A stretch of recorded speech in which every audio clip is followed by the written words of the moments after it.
Hello. Put it in order for my breakfast. I would like a waffle with bacon and eggs. No, I'm striking that order down. Who are you? I'm a municipal judge from Minnesota. I'm striking down your order. What? Melania, the weirdest thing just happened. Could you make me some coffee? Sure.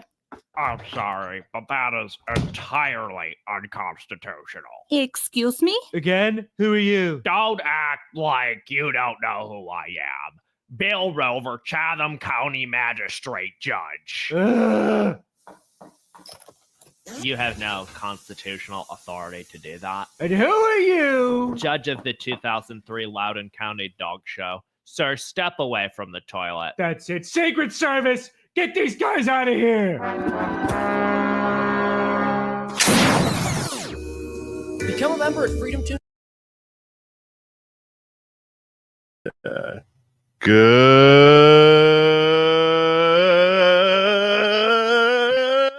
evening, everybody. Welcome to the following program. I am your host, Joe Nierman, aka Good Logic.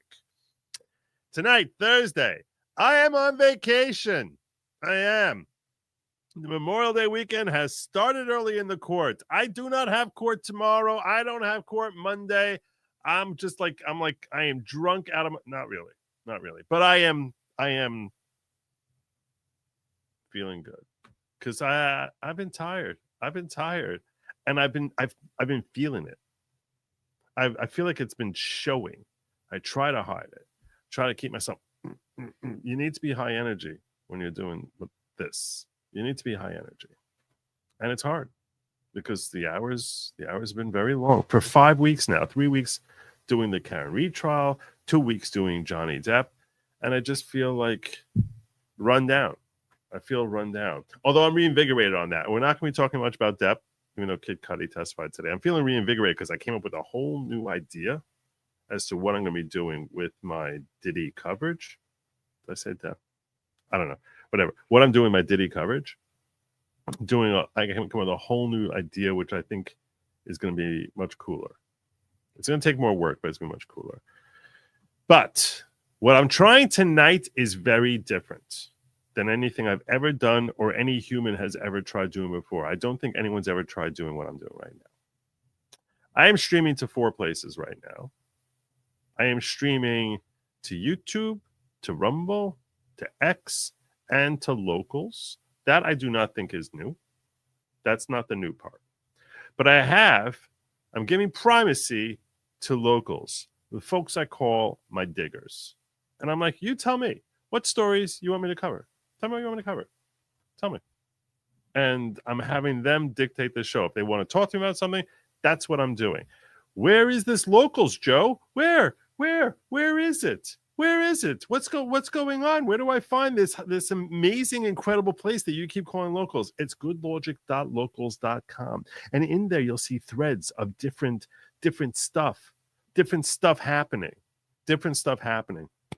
And one of those nuggets there is a live stream that's happening right now to Locals, where there's a chat going on there with dozens of people. Technically, right now it's 29, but there's going to be dozens of people, and I'm interacting with them, and they're telling me what stories they want me to cover, and that's what I'm going to be covering.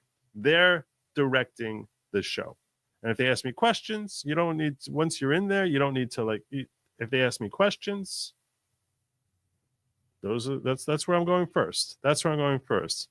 Sorry, ghetto. Sorry, followers. I'm going to the diggers first. Now, that's not a lack of love for you guys. Most of the time, I give probably 80% of my attention to the followers. The ghetto, I love you ghetto folk too. I do. But I'm urging you all, pop on into Locals. The link is pinned in the chat, whether you're on YouTube or you're on Rumble. The link is pinned in the chat. It's there. It's also in the description. It's there. You can just click, boom, you're in there, and you can watch and chat, find new people, mingle a little bit, maybe buy someone a drink. You never know. Never, ever know. No one knows. You don't know. No one knows what the night's going to bring, but that is where I'm giving my primacy tonight. And you don't even have to send me a tip the way Jigam did, which he said, Dan gave up an awful lot to take the job of deputy director to the FBI. So one of the things that we started talking about, because I started the local show early, is Jigam was asking me whether we should abandon Cash Patel and Dan. Should we give up hope on them? Should we just be like, it's gone? And I was explaining to her before the show started, because the local show started 15 minutes earlier. Another reason you should be over on Locals at goodlogic.locals.com. So I was explaining to her that we saw from Tulsi that people in Congress get turned the moment they show up, and with threats and promises of great riches and power and access to power, if an ability to carry out whatever push them to go to Congress, if they go along with the agenda and stick with the party, and that they do not, that they will be ostracized and never gain re-election. And it's a very powerful thing. And I said, there's probably similar things for people who are not in Congress. I think my son is back home, and I haven't seen him in a month. Ellie, come in. Come on. I haven't seen him in a month. You need to give me like 1 minute, all right? Because I haven't seen my son in a month. So give me 1 minute.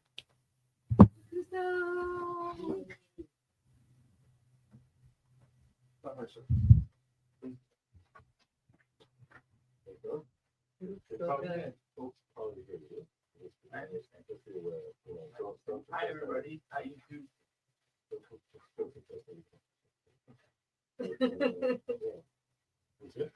Yeah. Thank you.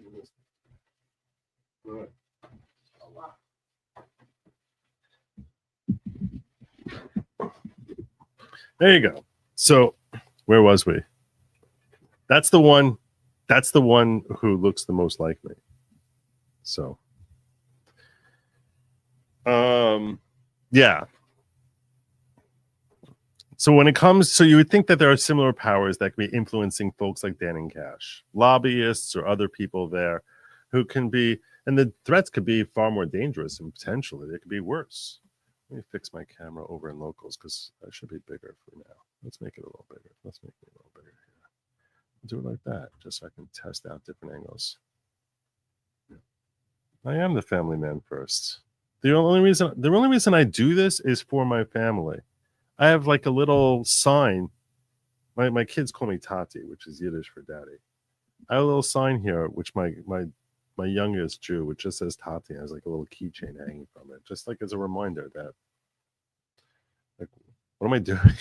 what am I doing? I'm doing all this for them.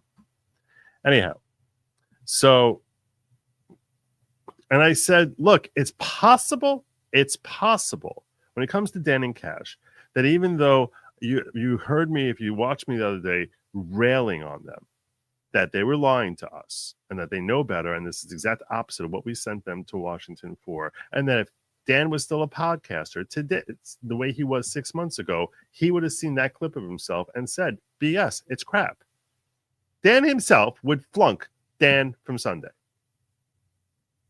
That enough said. That's the end of the story. It's true. You all know it's true. And that even if Epstein somehow really killed himself, let's say he really did. First and foremost, folks set that in motion to enable him to do it. Don't tell me that didn't happen.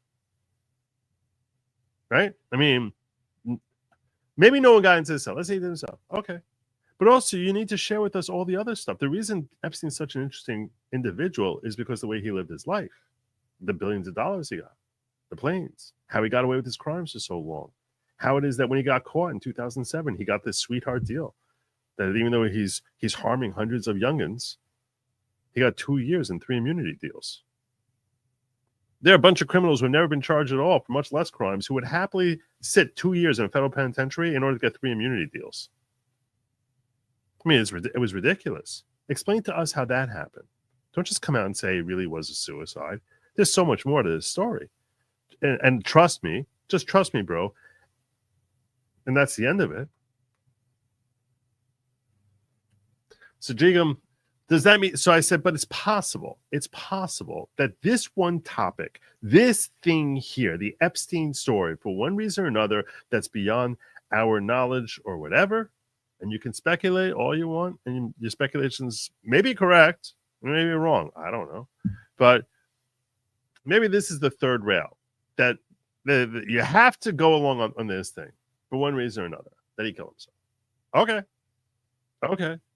Maybe this is the one area, and maybe we'll be thrilled with the rest of the work that they're doing, and they'll do it the way we expect it. They still could have done this one better. So she says, Sajigam was saying, Dan gave up an awful lot to take on a job as deputy director of the FBI for the sole purpose of cleaning it up. He's been an up-and-up guy for years. That's true. I agree with everything you just wrote there. He has earned my trust over and over. I haven't once believed if he's not doing it, there's a valid reason why. Okay. And that's a logical take, Jigam. It's a very logical take. And people are saying, trying to find the butterfly on the outfield below. Dan and Cash could fear for their lives considering the Clinton body count. Yeah, maybe. I don't know.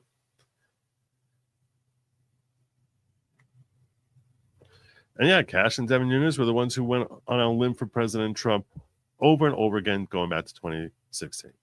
True. All true. So these are all reasons to give them the benefit of the doubt. I do have the ghetto open here somewhere. I haven't completely abandoned them. I have that open here somewhere. Jay Frith saying, I heard Epstein was put in witness protection and changed his name to Jeffrey Goldstein. That's possible. Definitely possible. I missed this from Brian Ogden, who said, words of Apollo Creed, there is no tomorrow. There is no tomorrow. So anyway, while you guys were just slumming and doing nothing, my diggers were working and giving me a whole bunch of things that they want me to cover. And we're going to start covering that now. The first thing that I have here, hey, Ann's here too. Good. Okay, so the first thing we have here, my diggers brought to me. What is the first thing you brought to me, diggers? Ah, yes. This video proves beyond any doubt. So I need to share this in two different streams. Let's do this right. Let's do this right. We'll do it. Circle left. Does that work? Not liking that. Put it this way. No, that's not good either. This is the one I use. This is the one I usually use. And we'll do it over here also, so I can share with you. Okay. This video proves beyond any doubt that she actively hid an illegal alien to prevent his arrest by ICE government agents. This is from Phil Holloway saying an honest jury will convict Judge Dugan. Of course, there's always jury nullification, which would mean ignoring the law and the facts. Let's check out this video. Let's check it out. Take it from the top here. I don't know if there's any audio on it. There may be. There probably is not, but it looks like it's video surveillance. There's Eduardo Flores Ruiz. He meets his attorney in the hallway. He meets his attorney in the hallway and walks towards Circuit Court Judge Hannah Dugan's courtroom. Along the way, he passes plainclothes federal agents who are sitting on a bench. They are there to detain him. After Flores Ruiz walks by, the agents turn to each other and appear to confirm his identity amongst themselves. But a few moments later, Judge Dugan and another judge approach the agents sitting on the bench. Why are you coming outside? Why would you be coming outside? Why would you be coming outside? Trying to look all high and mighty. Oh, here they are. Oh, here's Judge Dugan. Oh, here she is. A criminal complaint against Dugan later said she was alerted to their presence by a court official. That complaint says... So what? Why are you interceding here? Fat cow. I can say fat cow now. I can say it because I've lost now 29 pounds. Said she was alerted to their presence by a court official. That complaint says during this interaction, Dugan and the agents disagreed over the type of warrant they had to arrest Flores Ruiz. According to the complaint, Dugan ordered the agents to go to the chief judge's office. Video shows her pointing them through a double door. She then turns back to speak with other agents further down the hall and orders them through the doors as well. Shortly after that, with the agents gone from the hallway, Eduardo Flores Ruiz and his attorney exit into the hallway through a different door. As they walk down the hall toward the elevators, they pass another plainclothes federal agent. Neither they nor Judge Dugan seem to have noticed at the time. That agent motions to another to follow Flores Ruiz. Security video shows Flores Ruiz exiting through a basement exit. Upstairs on the 6th floor, the other agents have left the chief judge's office and worked their way downstairs. Flores Ruiz left the building onto 9th Street. Videos of the street shows the agents catching up to him. Flores Ruiz runs across 10th Street while trying to get away, but the agents catch him and arrest him. Nice. I didn't even know it was a foul. I didn't even know it was a foul. I didn't know it was a foul. Oh, man. That's even better. That's way better.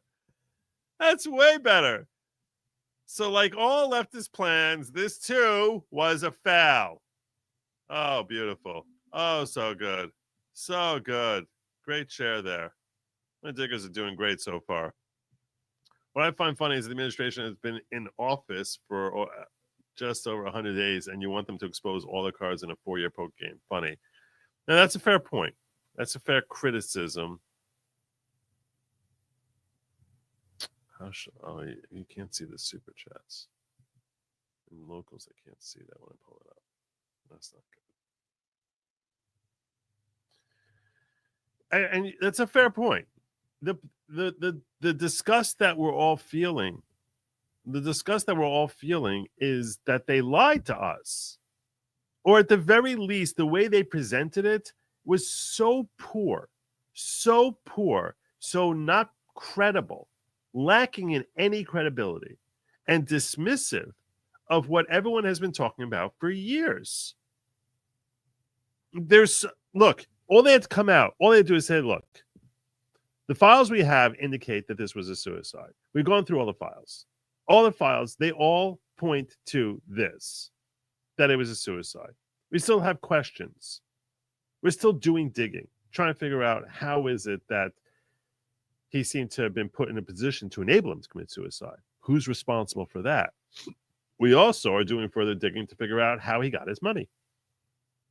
Did it come from a government agency? Was it from blackmail? If he was blackmailing, who did he blackmail? We're also doing digging to figure out if he had any handlers, what contacts he had in the FBI. Going through emails, sending people, not them, they themselves, to go through emails where they're flagging the word Epstein anywhere, and seeing if we can find anything that's, any nuggets on that, to see if he had handlers, or to see if he was controlled by CIA, Mossad, MI6. I don't know.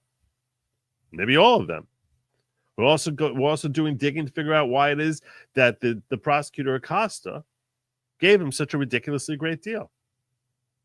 So you should be aware that we've exhaustively looked through it, and all the records indicate that this was a suicide.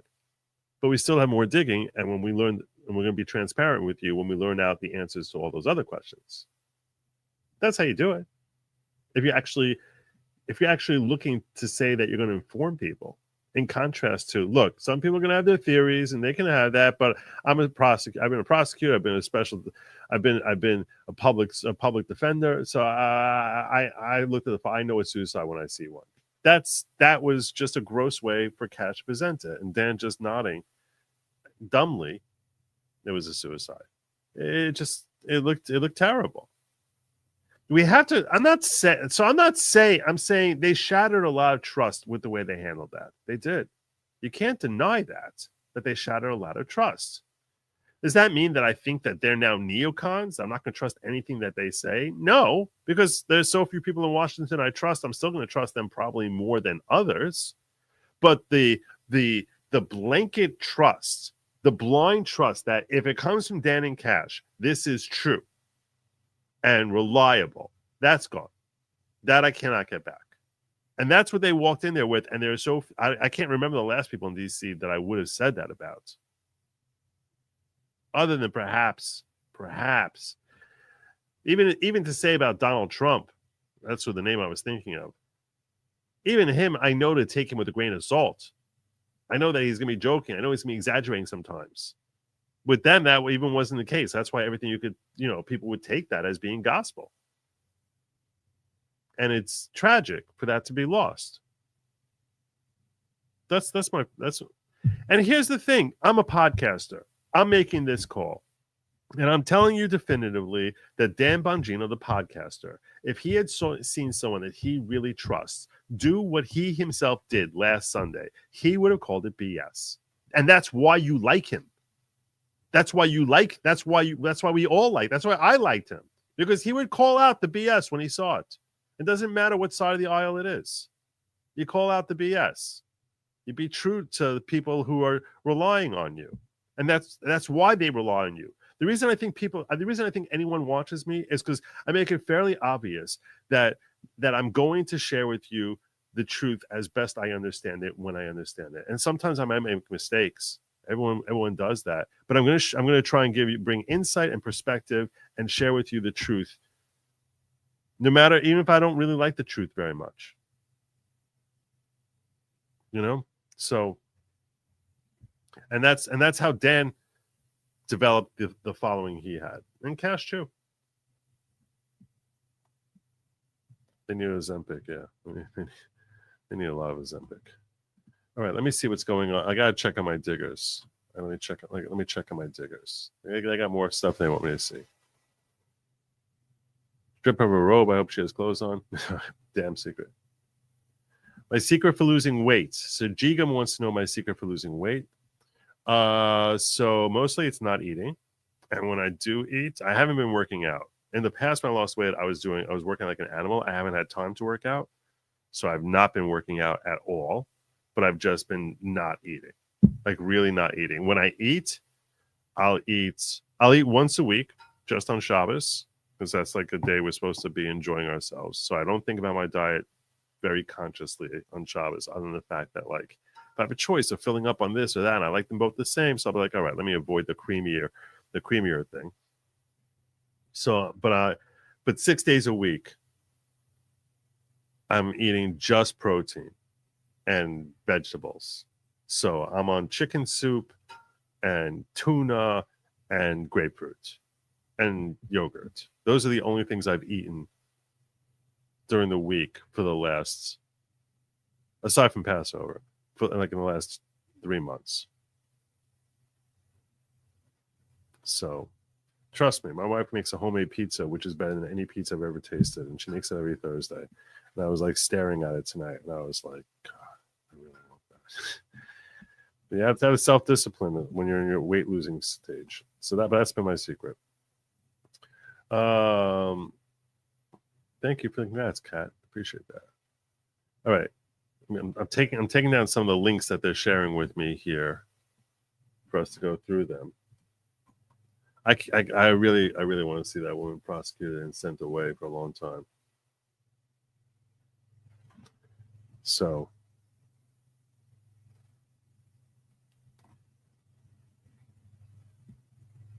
how the government works.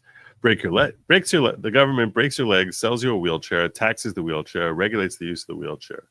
Assures you that without government you wouldn't be getting around so well. Yep. Big sugar and junk food star, new fake influence work. We'll see what fans are sharing with me here. They're giving me links to share with you guys over in locals. That's what's happening now, in case you're wondering. You're welcome. You're welcome, Kelly. Anytime. Okay, so that's that. That's definitely that. I do need to make this.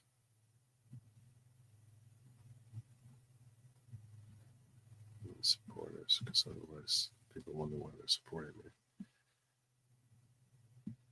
I'm turning on only supporters. If you can't afford it, let me know and I will give it to you for free. But it's a way of encouraging people to that when they come over in locals to it's $5 a month. Fortunately, we're in an economy which is back in an upswing. It's not that bad. It's not that noticeable for most people. But if it is something that's noticeable for you, let me know. I'm not going to be judging you. I'll give you a lifetime pass. You have to put it in every month, but I'll keep feeding you the pass. Okay. Mike Davis and Stephen Miller, 2 in DC that I trust. Yeah, I agree with you on that.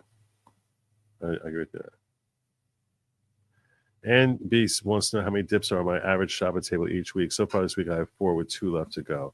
We usually have 2 or 3. We used to be more into dips. Over the last couple of years, we've been less into it. Mostly sweet onion or mushroom is my thing. But I like experimenting with them. I really like some shallot dip. I'll take even spinach. Dips are really good. Jim Irsay died? That's tragic. There was someone else who died this week, which I was like, George Wendt. That's who it was. George Wendt, Norm from Cheers, died this week. I was actually thinking about paying homage to him. I remember finding on YouTube once, if you don't remember George Wendt, or you sort of heard of Cheers, he was the fat guy who sat on the end of the bar in Cheers. And he had the best one-liners on the show, hands down, week in, week out. And every time he would come in the bar, the whole bar would scream, Norm! In fact, when I was younger, my friends, when I would come in, would scream, Nearman! in homage to that. So, yeah. So I saw this thing. Every time he would walk in, someone would ask him, someone would throw one line like, how's life treating you, Norm? Like Sam would call out to him or someone else, how's life treating you, Norm? And he would always have like a snappy one-liner when he was walking in. Like, it's a dog-eat-dog world, and I'm eating, and I'm wearing milk. Like, it's a dog-eat-dog world, and I'm wearing milk-bone underwear. Like, that sort of thing. That show holds up so well. I look at Seinfeld today, and I'm like, I don't think it's nearly as funny as I did when I was younger. Cosby Show is stupid. Those are shows that when I was younger, I thought were great. But Cheers, I watched Cheers like 8 years ago, 10 years ago. I went through it, and I was like, this is still really funny. It's very creative humor. So, Patel arrested 250 child traffickers. I think it's more important than the Epstein files, and I don't think they're lying. Okay, that's what Karen Mannings is saying. All right. Look, they're definitely still better than anyone else out there. It was just disappointing. You can't to say it's not disappointing. I don't know where you are. I don't know. I can't get down with that. All right, I'm going through the different news that's been shared with me in locals.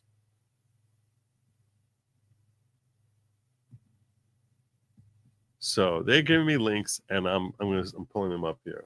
Moving on to the next one. I think fans shared this one out. I think this was from fans.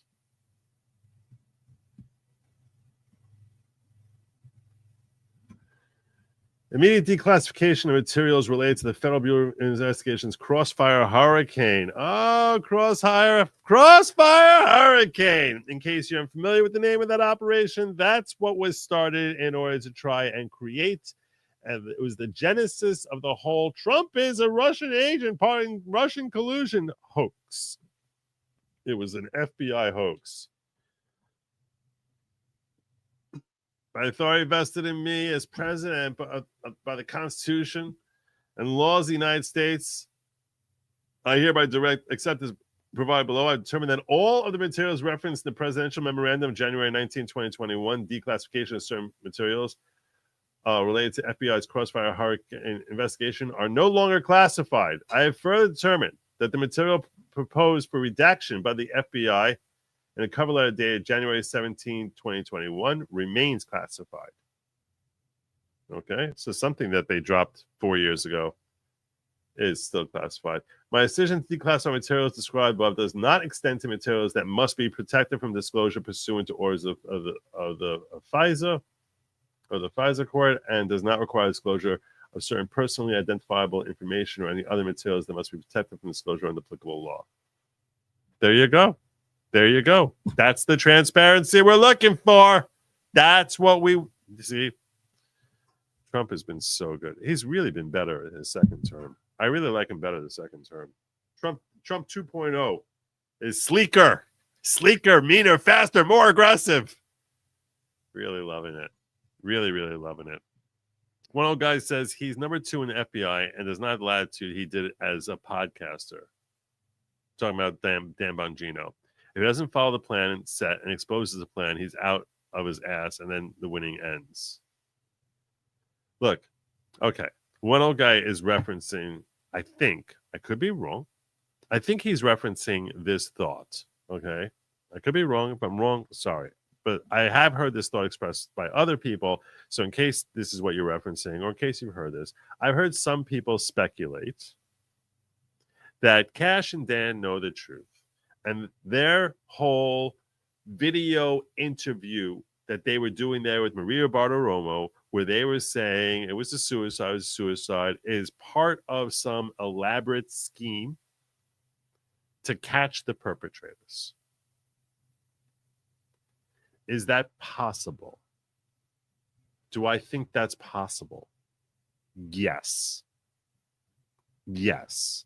I also think it's very, very possible. I put that in the possibilities. There's things I think are possible, things I think are very possible, and things I think are very, very possible. And then there are things I think are really likely. And then I'm like, there are things I'm like, yeah, that's happening. And then there's like down here, this is like definitely true. Okay. So I put this thought that this is part of some elaborate scheme to catch the bad guys. I put that impossible. It's possible. There are some things that are impossible, right? There's actually a lot up here that are impossible. So I would put that not in impossible. I put that impossible. Just so you can understand where my scale is, I would put in very possible. So more possible than just possible. I would put in very possible that there's 10,000 Yeti living in the Yukon. That's where I would rank it. 10. It's slight. So I say that Dan and that this being some sort of elaborate scheme to catch the bad guys, to me, is possible, but moderately less likely than the Yeti. Now, don't think that that's mockery on my part, because it's not, because I genuinely believe it's very possible there are Yeti living up there.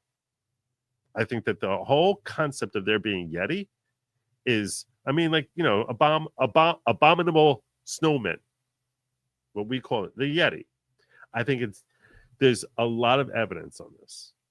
Much more likely than aliens in outer space. Much more likely to me. Much more. The Yeti make a lot more sense to me. In Canada and the Yukon, they're big. They're really, really big. Really big. 10,000? 10,000 Yeti? Easily lost. Easily lost. Very hard to find. Little traces we would get here and there. If they don't want to be found, they're not going to be found. It's like finding those 10,000 Yeti would be like finding like it would be finding like a lost baseball that's somewhere in Central Park. If I told you in Central Park, which is I don't even know how many square miles big, there's a baseball that's lost and it's hidden in the grass somewhere. It's somewhere there. Go find it. That's how likely it is. That's how easy it is to find Yeti. And it's an area no one wants to go to because it's cold all the time. So yeah. So I think they're very possible. And Dan and Cash. And here, why do I put it lower than Yeti? That's the next question you should be asking, Joe. Really? You think it's more likely Yeti than Dan and Cash are look, I'll tell you, part of my skepticism is because I read through the whole trust the plan. I lived through the trust the plan years. I lived through that, okay? The trust the plan people are full of crap. They're liars. The trust the plan people. And this sounds to me so much like a trust the plan. So is it possible that it happens to accidentally be true? Yeah. The reason it makes no sense to me is because why would they need to make a public statement in order to catch the bad guys? Why would they? How does that plan work? Just think it through with me. How is it? So you think now, you think whoever are the bad guys behind Epstein, and I'm not mocking anyone. I'm certainly not mocking you. I'm just saying, like, just rationally think it through with me. Okay. So there are bad guys out there who are behind. Let's assume they're really bad guys, because this is what the thought process is. They're really bad guys out there, and they're part of the whole Epstein thing, We'll call them, for lack of a better word, the bad people responsible for Epstein's death. I'll just make up a word to refer to them. Okay. We'll just call them the Clintons. Okay. So, in order to get the Clintons to let their guard down, do you think that the Clintons are watching Dan and Cash do their interview with Maria Bartiromo? And they're like, oh, phew, FBI's not looking at us anymore. Now we can start talking about this thing that we did six years ago. Like, how is that helping any sort of operation?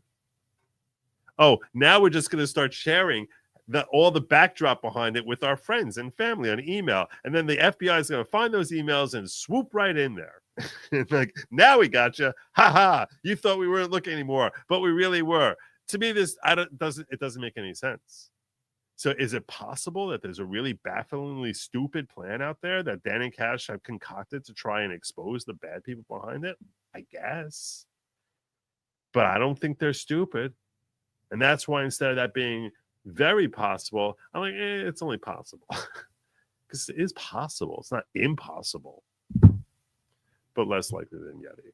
That's my take on it. And I've been burnt. I was burnt in 2020 with all the release the Kraken, trust the plan, and then the military is going to come marching in there and they're going to depose Biden and they're going to be like, aha, we got you. Hey, when I was reading that, I was like, this is stupid. This doesn't make any sense. None of this makes any sense. This is insane. Who thinks this is real? So that's the skepticism. That's why I'm so cynical about it. That's why I'm so no. I don't think it's very likely at all. I think it's possible. I just think it's really unlikely. Yeah. So that's my thought on that. I gotta check into my diggers, make sure they're okay. We need to bring back movie night with Joe. I bring you these 10 commandments.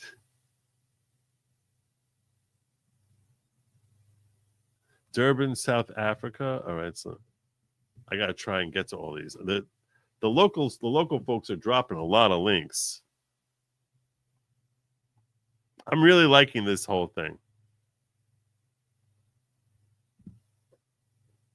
So many great one-liners from Norm in Cheers. He's asked about his wife.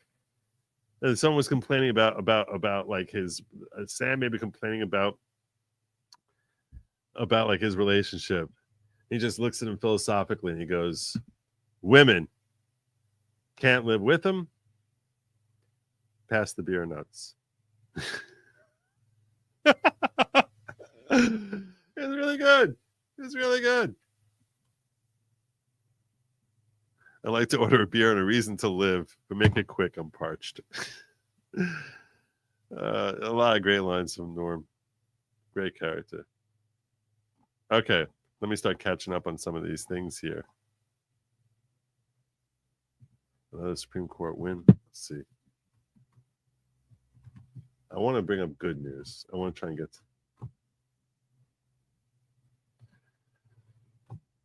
Oh, this is good news. This is good news.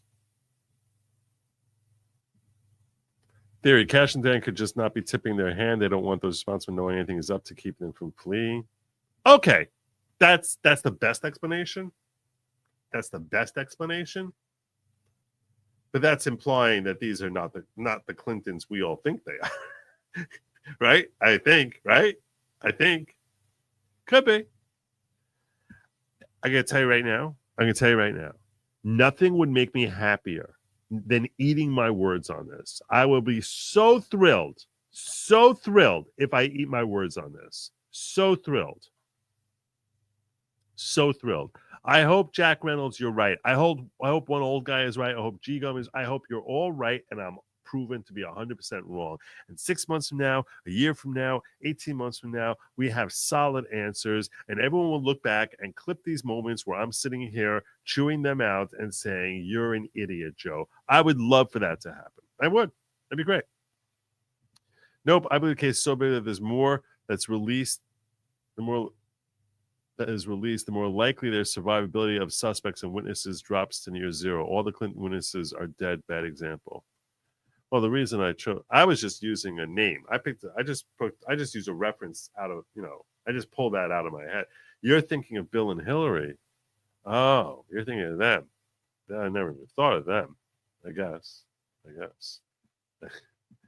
That's true. A lot of those folks end up dead. So maybe that's the incentive.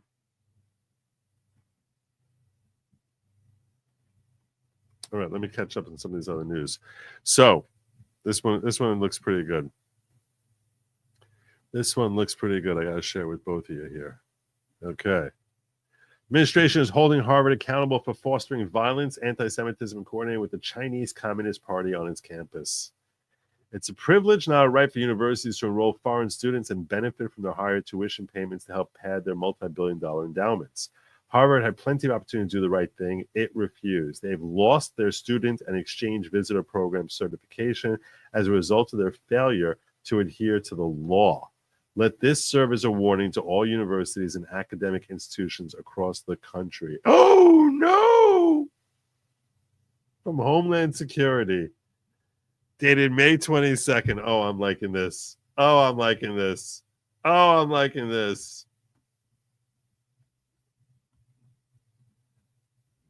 We got to make this big enough for everyone to see.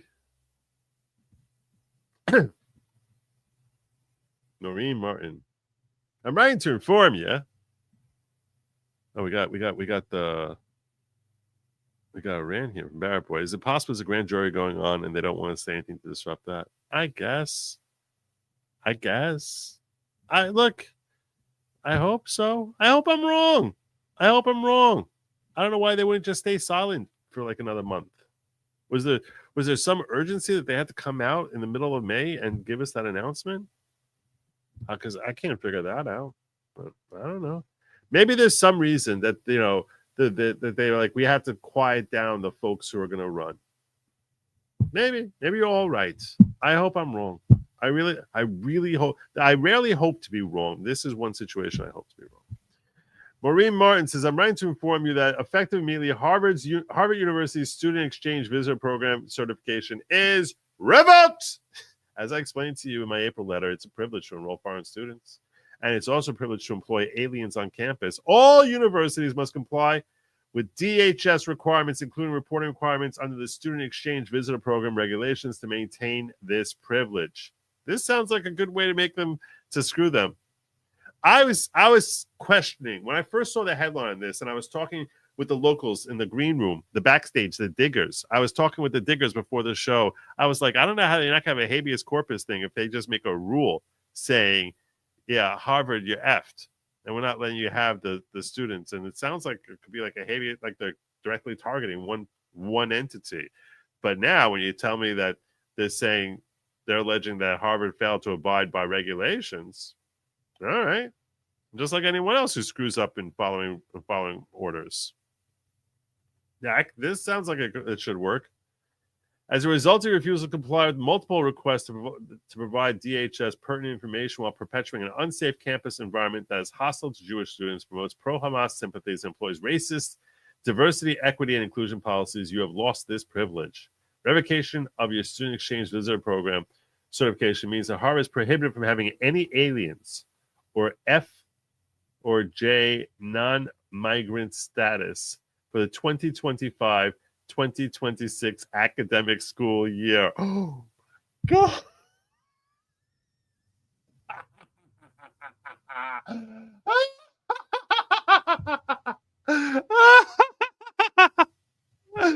Oh my God. I thought this would kick into effect in like 2 years. No. Next semester. Adios, amigos. Bon voyage, Pierre. Shalom, Uri. Alaikum salam, Abdul. Shang, say Shai.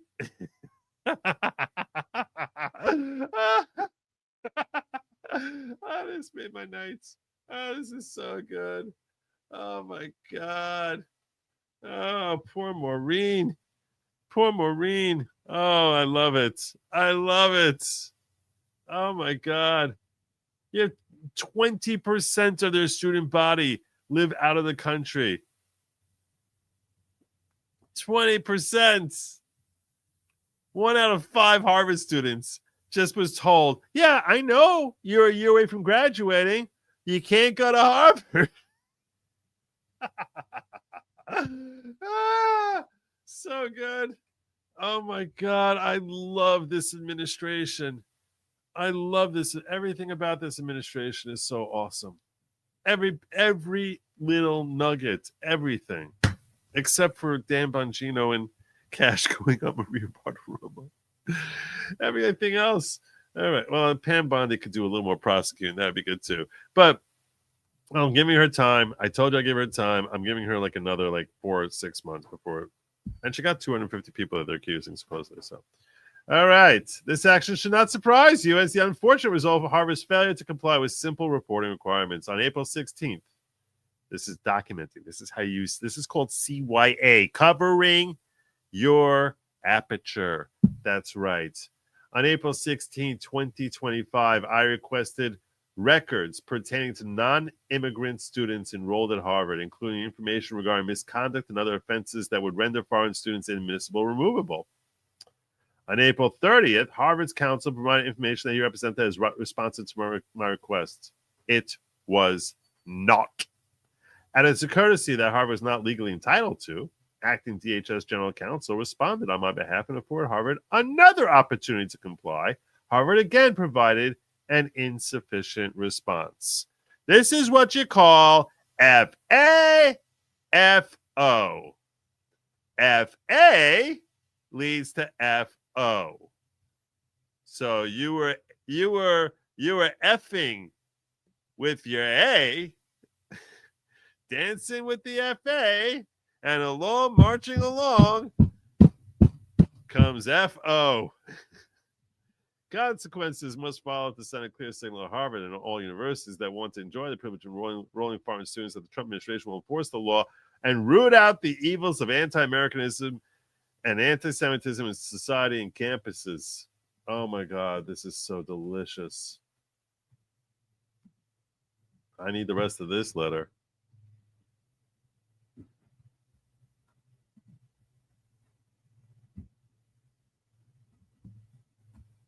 All right. If Harvard would like the opportunity of regaining student exchange visitor program certification within the upcoming academic school year, you must provide all the information requested below within 72 hours. Please be advised that providing materially false, fictitious, or fraudulent information in case you think you're gonna lie to us may subject you to criminal prosecution under 18 U.S.C. 1001. Other criminal and civil sanctions may also apply. I'm not calling my lawyer to list them all off to you. So don't say you wasn't warned, because you was. I expect full and complete responses to the following requests. What is Miss Noam asking for? She wants any and all records, whether official or informal, in the possession of Harvard University, including electronic records, audio, video footage regarding illegal activity, whether on or off campus, by a non-immigrant student enrolled in Harvard University in the last 5 years. That's right. You need to rat. We need you to rat on your students who are engaging in illegal activity. Rat on them now. Yale's getting the same letter. Stanford's getting the same letter. They all getting the same letters. Oh, my God. Do you think any of them are complying? Number 2, any all records, whether official or informal, in the possession of Harvard University, including electronic records, audio, video footage regarding dangerous or violent activity, whether on or off campus, by a non-immigrant student enrolled in Harvard in the last 5 years. In the last 5 years.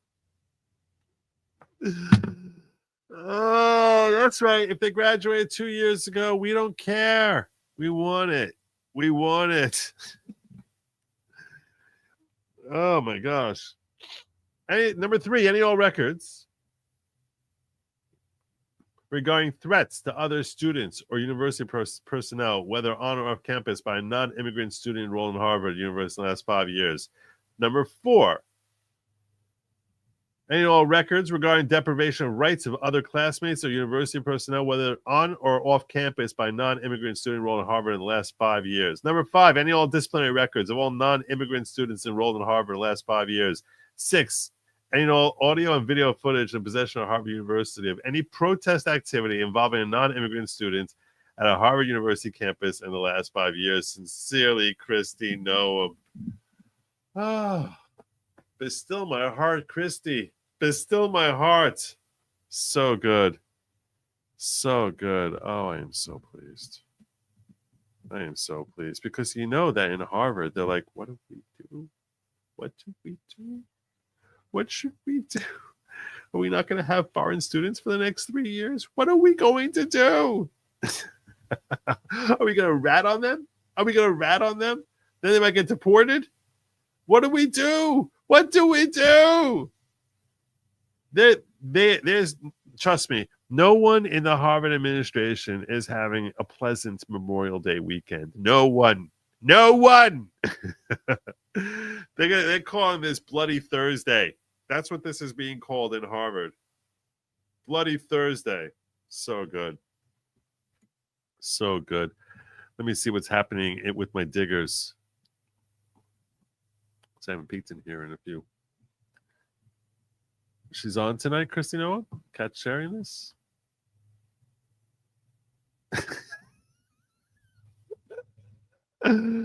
What the heck? Oh my God, I love this administration. I love this administration. Secretary Christy Noam saying, suck it.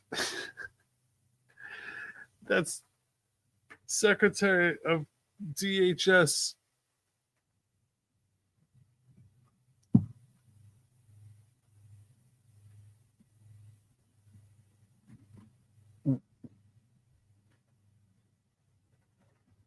Defendants have moved plaintiffs.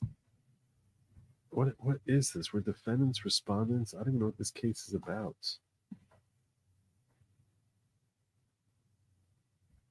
That she didn't file an answer to what? I don't even know what this complaint is about in the United States District Court.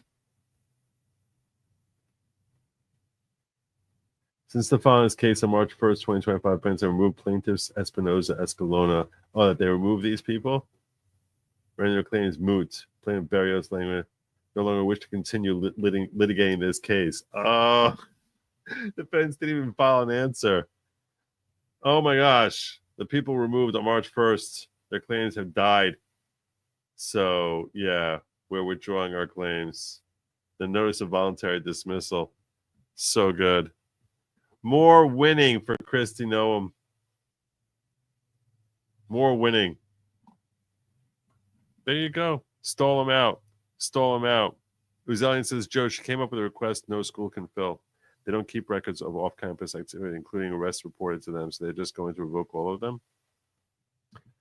Well, that's what they might try to do. They might try to claim, well, we gave you everything we have. We don't have anything. But that's probably what they said the first time. And that was not satisfactory. So, yeah. You also know they've been on the phone with their lawyers. Their lawyers are running to court to try and stop this.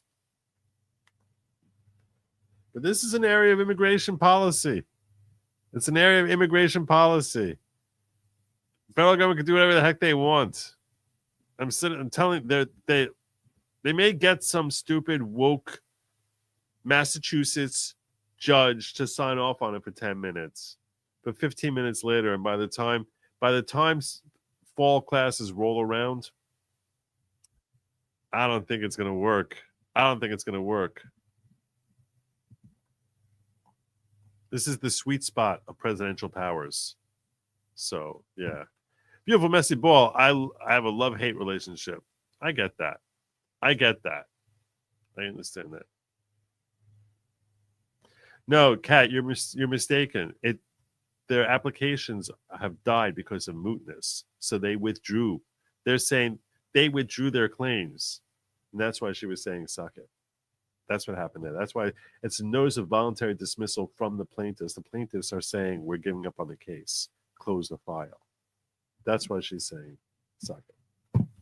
So that's what happened there.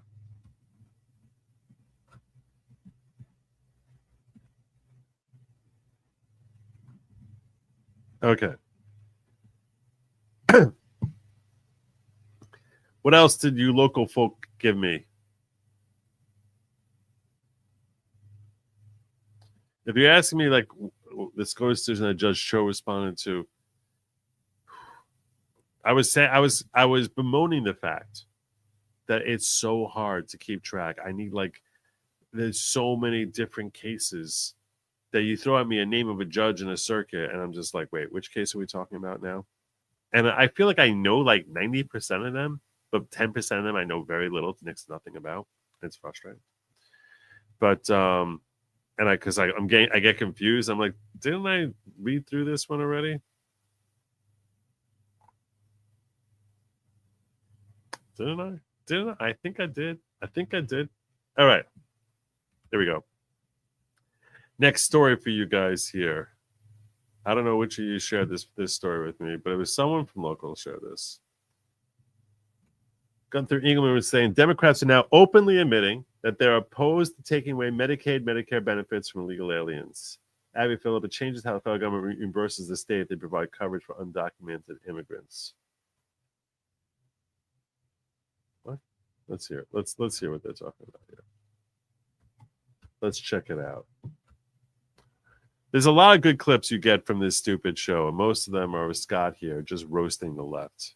Some great clips of him roasting the left. Let's see what we got. On all the time. In 2017, when we passed the tax cuts, they totally missed the growth targets. They totally missed what was going to happen to federal revenue.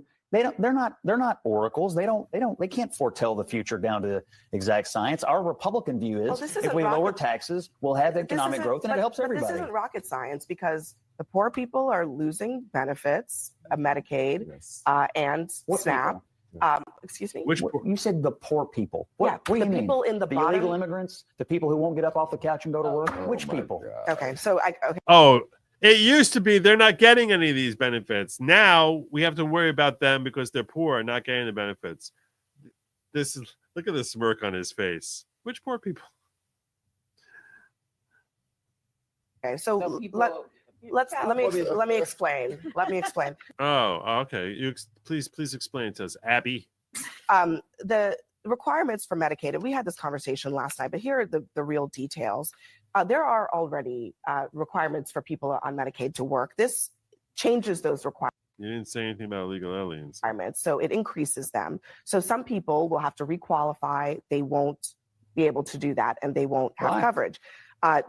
There are changes to the out-of-pocket costs for people who are on this program, so they might have to pay money in order to get access health care.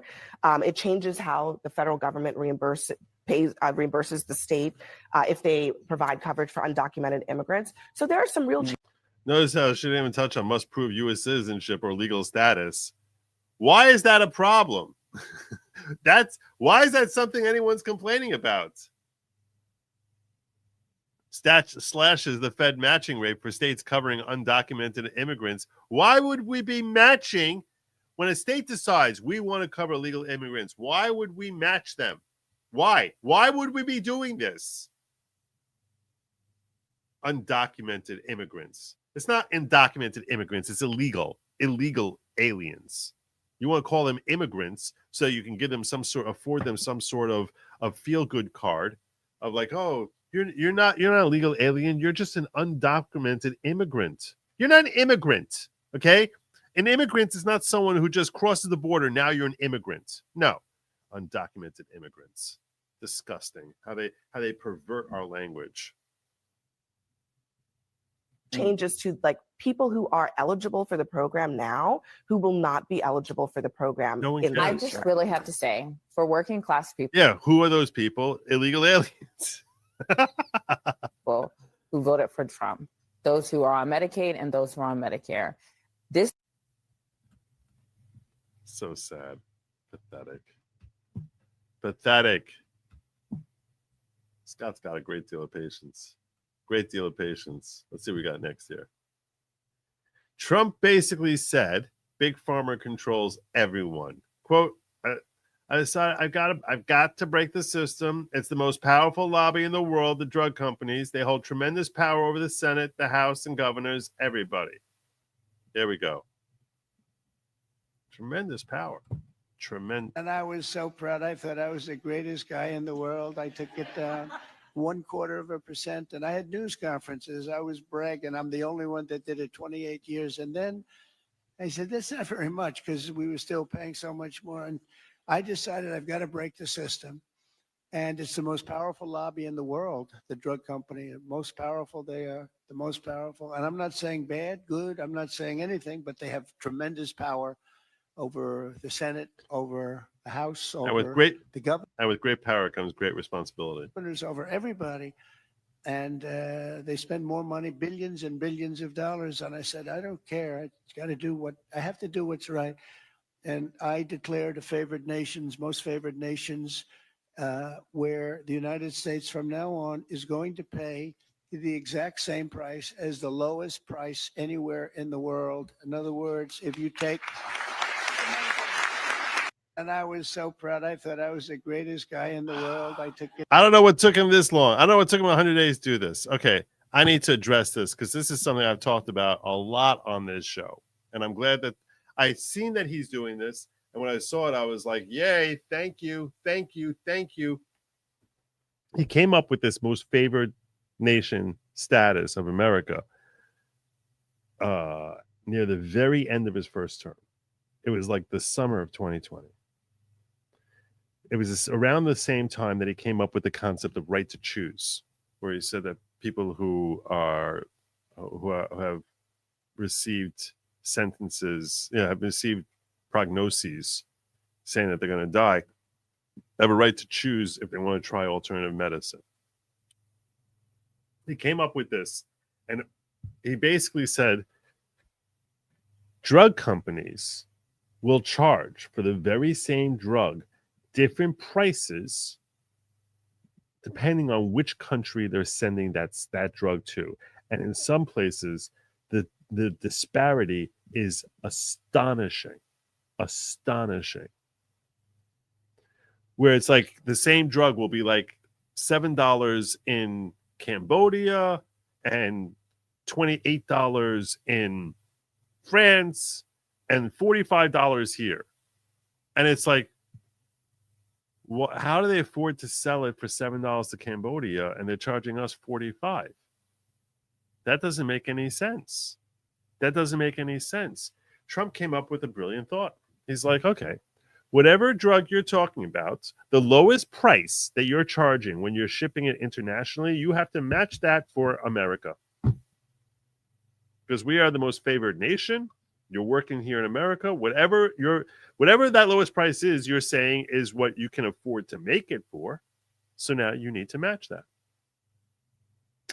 Brilliant. Overnight, diabetics saw their monthly bills slash from $600 to $60 a month, saving hundreds of dollars for diabetics, which frankly, let's face it, just dealing with the way that particular disease works demographically, folks who are most likely to get diabetes tend to be poorer, older Black people who have a disproportionately high incidence of diabetes, and they saved hundreds of dollars every single month as soon as he signed that EO.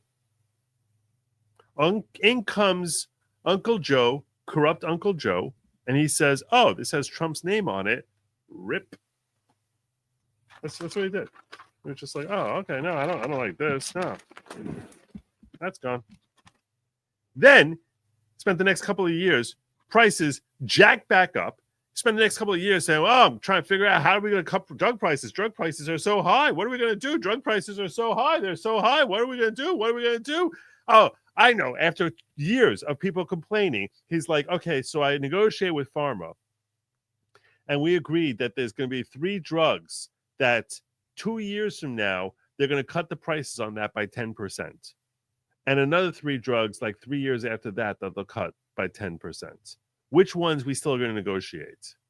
It's like, what the heck is that? What is that? Then when that bill got signed, when that agreement got signed, he's walking around, I'm slashing drug prices. I'm slashing drug prices. Oh, look what I did.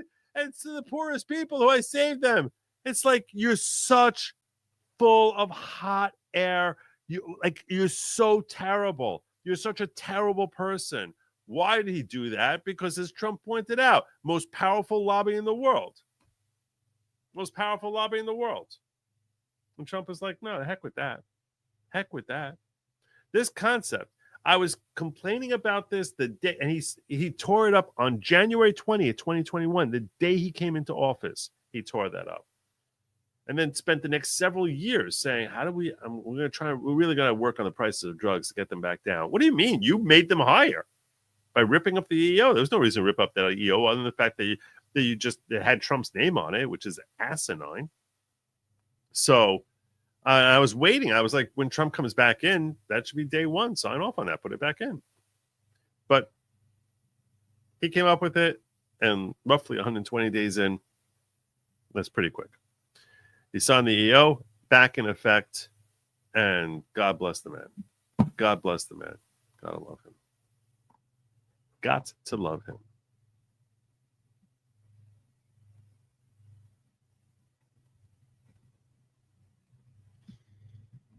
All right. Working my way through the different links that have been sent to me. You need to catch up on the Reed case. Expert that lied about his education was wild. I don't even know anything about that. What's Reed? Who's Reed? I miss the Karen Reed case. I miss it. I was very flattered when I was on View of Fry with Barnes, and I was talking about the Diddy case, where he said that he'd seen my video, and it was a phenomenal breakdown. In case you have not yet seen my video, I prove how it's scientifically impossible for the state's theory of the case to be true. Scientifically, the science says, no, that's not what happened.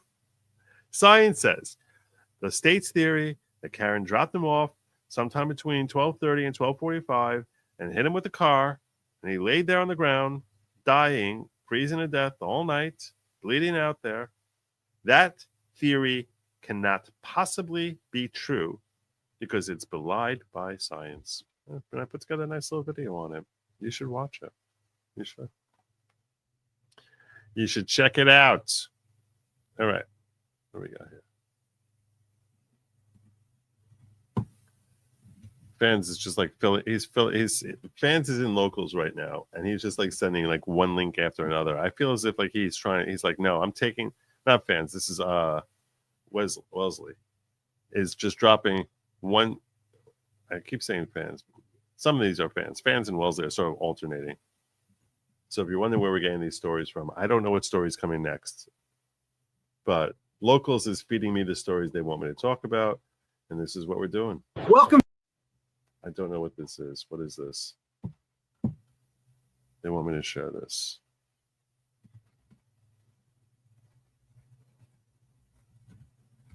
This entire video is AI generated, not a single real thing in it. Okay.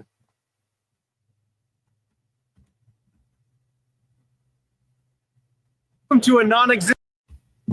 This is very loud. It's very loud. Welcome to a non-existent car show. Let's see some opinions. I mean, man, the acceleration is crazy. You look far, step on the pedal, and you are there.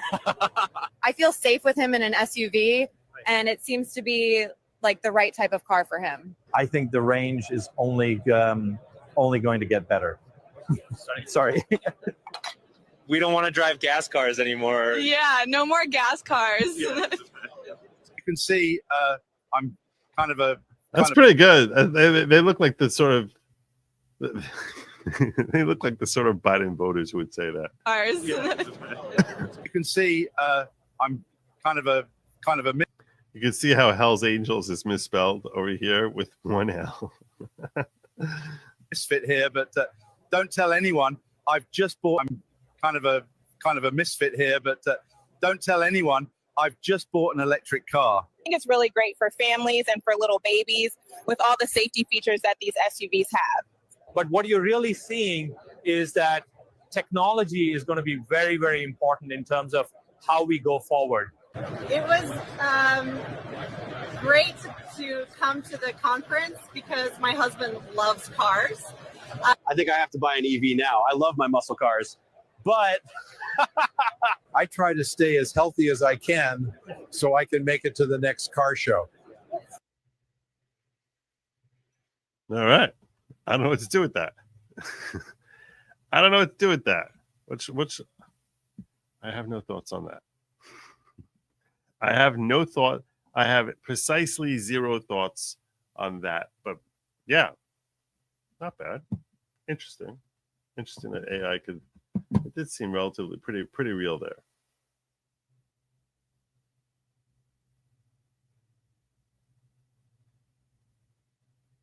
Oh, this I should have done first. This is a follow-up to the Big Pharma story. Let's do the follow-up to the Big Pharma. Let's do that. Trump exposes the congressman and senators called him to complain about the Big Pharma deal. Again, these are all links. If you want to send me links, you just got to jump into locals, and I'm gonna bring them up. I'm bringing them up. We're going through them. This is a show. It's me and the Diggers hanging out, and I'm trying to check it out. You shouldn't be afraid. Don't be afraid, Janellarella.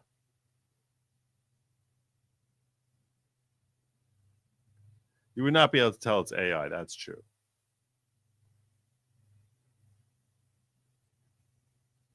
You wouldn't be able to, if you didn't know it was, you wouldn't be thinking that. You wouldn't be thinking it's AI. That's a fair point. Right? And I've actually had some congressmen call me and they say, "Sir, look, can we talk about this?" I said, "No." They wanted to talk because there's tremendous power against them, and I understand that. And every one of them was covered. Senators were. I see Roger smiling, and Roger probably was too. But you know what? He wants to do the right thing, right? He wants to do the right thing, and we're doing the right thing. We're taking advantage of. And forget the drug company. We're taken advantage of by other countries that insisted with the drug companies that they were going to pay X dollars, and we're not paying any more, and you're not doing business here. And they were nasty about it because these people are almost sort of afraid of them. And we are going to now get a reduction in drug costs of up to 89% in some cases, but 50% would be a bad number. So think of that. 50% versus 1/4%. Think of that. 85, 89, 91, 72%. It's going to be massive numbers. It's going to be incredible for Medicaid, incredible for all forms of healthcare. Medicare is going to have a huge impact, so big that nobody can calculate it. I mean, this thing could drop by 25, 30%. No one can sell it the way he can. No one can. He's great. He's so good. It's great policy. Sitting next to RFK there. A little bit more on our healthcare system before we move away from that. There's another clip that was shared. The second thing is that you mentioned, sir, in your remarks that we are on track to sign multiples of SNAP waivers to get junk food and sugary drinks out of our food stamp system. And I am so proud. Sell short on Doritos. Just saying. Sell short. So I'm not giving any financial advice. I'm just saying. Nabisco, who makes is it Doritos? They sell short.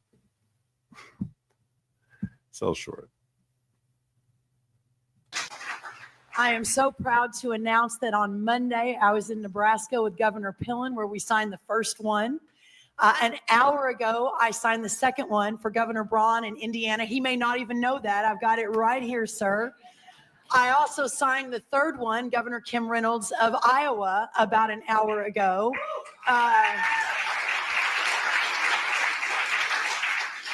With a half a dozen more coming down the line. And sir, that has never happened before. Under Republican or Democrat administrations, we have never made that happen before. So I am so proud and so grateful for your leadership. Morrissey here, who was the first one to apply from West Virginia. Oh, Governor Morrissey.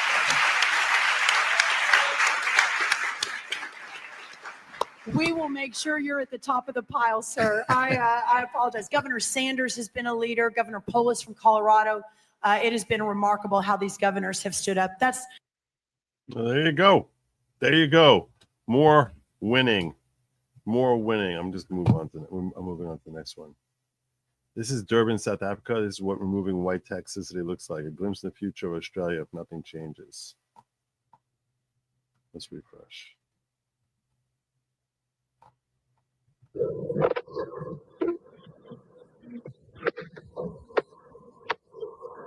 What the heck?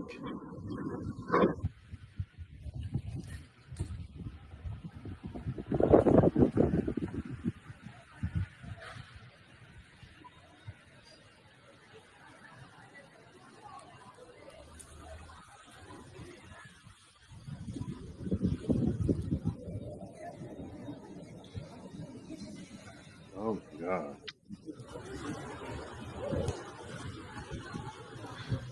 Wow.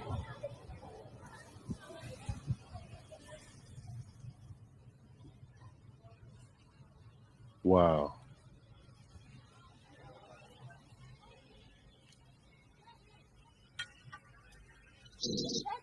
It looks like Mardi Gras by the zombies. It looks like the zombies had a Mardi Gras. Wow. That is brutal. All right. What else we got? Supreme Court upholds Trump removal of Biden appointees from federal boards. I saw something on this. Oh, it's a Fox link. I hate Fox. Oh, I hate dealing with Fox. There's so much to hate about Fox.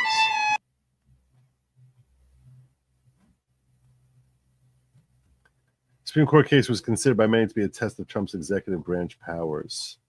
Supreme Court upheld President Donald Trump's removal of 2 Democratic appointees from federal boards, handing the administration a legal victory in settling a high-stakes dispute over the president's power to fire agency officials. Thursday ruling comes after Supreme Court Chief Justice John Roberts agreed to temporarily halt the reinstatement of NLRB member Gwynne Wilcox and Merit Systems Protection Board member Kathy Harris, 2 Democrat appointees who were abruptly terminated by the Trump administration.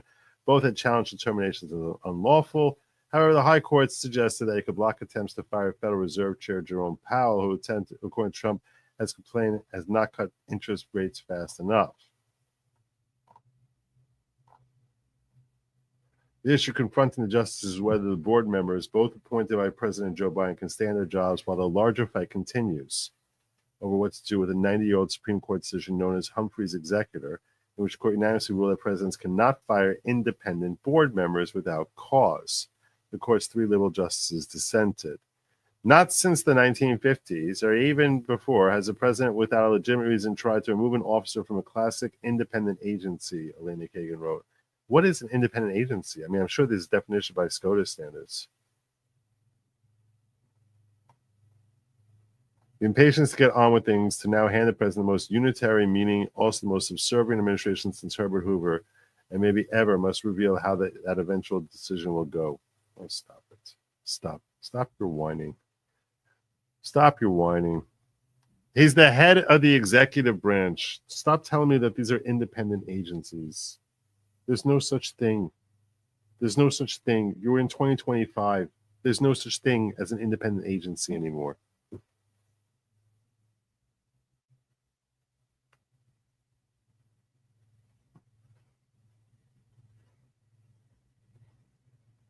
They argue that keeping both Wilcox and Harris in place would entrust the president's powers for the months or years it would take to the courts to resolve this litigation, something they said would manifestly cause irreparable harm to the president and go to separation of powers. Yeah, it would, of course. Quote, the president would lose control of critical parts of the executive branch for a significant portion of his term, and he would likely have to spend further months voiding actions taken by improperly reinstated agency leaders. Well done. Majority noted the Supreme Court has never overturned a decades-old precedent upholding removal protections for members of independent multi-member adjudicatory boards such as NLRB and MSPB, and said the precedent supporting reinstating supported reinstating Wilcox and Harris. It also rejected the Trump administration's request for administrative stay, which would allow the removals to remain in place while the challenges proceeds in court. The Supreme Court has repeatedly told the courts of appeals to follow extant Supreme Court precedent unless and until the court itself changes it or overturns it. The ruling would have temporarily returned Harris and Wilcox to their posts, but the victory was short-lived. The Trump administration quickly appealed to the Supreme Court, which granted an emergency administrative stay blocking their reinstatement, so we never had to have them in there.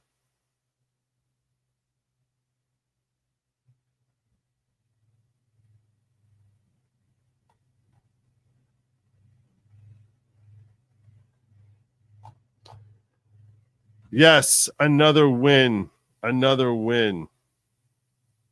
This one doesn't feel as, frankly, as to be as, thank God, as something that we need to say thank God over the way we would with perhaps other wins, but a win is a win is a win.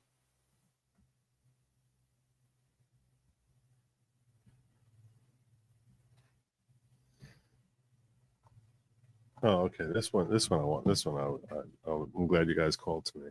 Good job. Good job getting this one to me.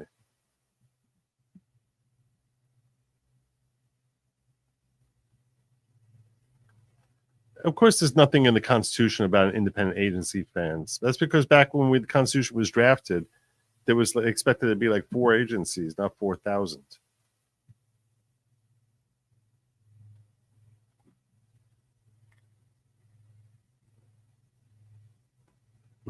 Make candy cigarettes great again. I agree with that. Although I think I'm getting to a point where I'm going to have to. What is this?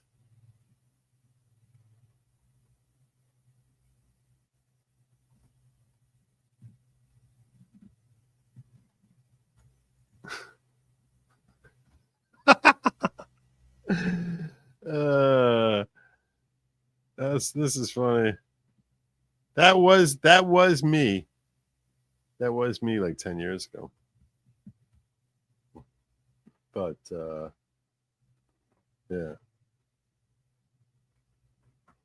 It's gonna be a while before I get back to that. It's gonna be a while before I get back to quite that. But we're working there. We're working there. That's funny. All right. I don't know how you guys make these things. Whoever makes these things, if you can help me, I'm actually working on how to make like videos. I'm actually working very hard. I came up with a concept that I really want to start making some videos now, like about like the Diddy trial, like make real formal videos and do it with like B-roll camera and stuff like that. So if you're interested in helping me out in making videos, yeah, let me know. Let me know, because I'm about to start getting to work on making a whole bunch of videos, like starting this weekend. And I want to, and I really want them to be killer, because I feel as if I can break down. For example, this is the concept that I have that I want to actually tell over today, and I'm not talking Diddy, but I'm not going to get into this at all. But Kid Cudi testified today, and he was involved in a relationship with Cassie Ventura, one of the victims of Diddy, in a little love triangle.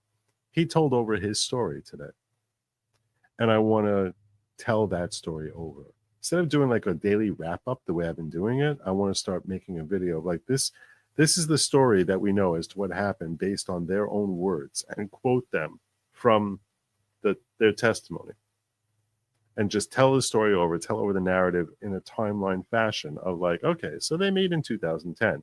And then Diddy does this, and then Kid Cudi does this, and Cassie goes here, and start telling the story over in a way that's much more digestible and comprehensible in a 10-minute, 12-minute video, and quote them from things that they said in their testimony.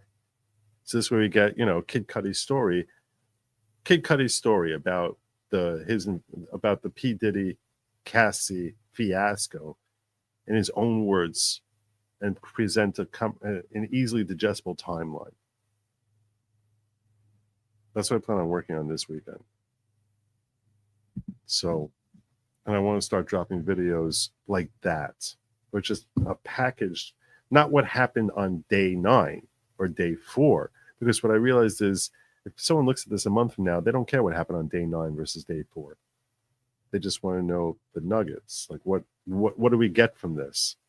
And I think that's a much better way to present it. And those are videos which will be much more popular. So I'm not going to kid you. What I'm doing, the way I'm doing it so far, I consider to be a fail. I need to do better. I'm not complaining about I'm just saying I need to do it better. It's like it's a message that I'm taking from my audience. Do it better. So I'm going to try and experiment and see, okay, how can I do this better? But it requires more video skill than I actually possess. Now, I could work on trying to learn this stuff, and that's probably the smartest way to do it. Or I can invest thousands of dollars. Or I can prevail upon someone who wants to help me out. So I'm starting there. That's basically that's basically my thought process. All right. So if you think that's something of interest to you, I can have footage there while I'm doing a voiceover, not just B-roll, but that's kind of what I have in mind. Anyhow, it's a better way to do it, right? It's a much better way to do it.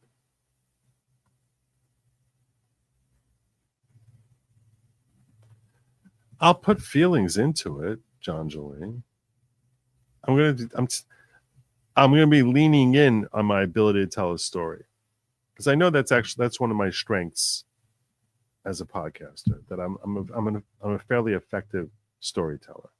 And when I'm telling a story, I can tell a story for 15, 20 minutes and do a really good job of holding the audience's attention.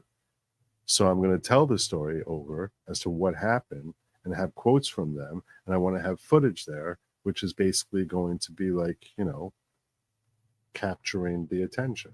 So I'll be writing the content, but the video part of it, I don't want it to be I don't want it to be my face on screen telling the story over. I want there to be video that will grip people.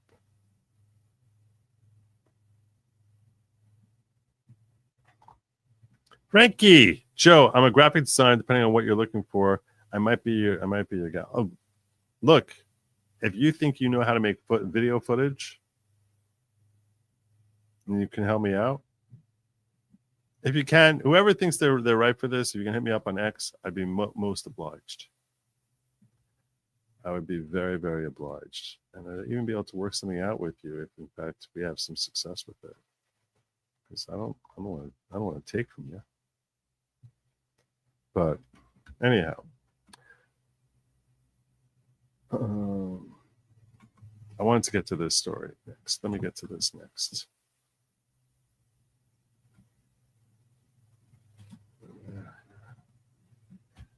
In support of executive order preserving and protecting the integrity of American elections, DHS Gov is improving the United States CIS systematic alien verification entitlements SAVE application and providing state and local governments access to verify voter rolls.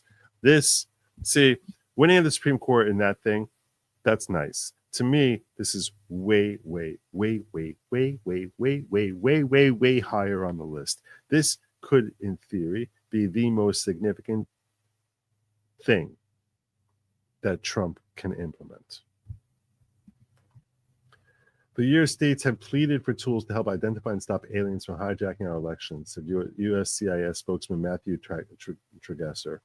Under the leadership of President Trump and Secretary Noem, USCIS is moving quickly to eliminate voter fraud. We expect further improvements soon and remain committed to restoring trust in American elections.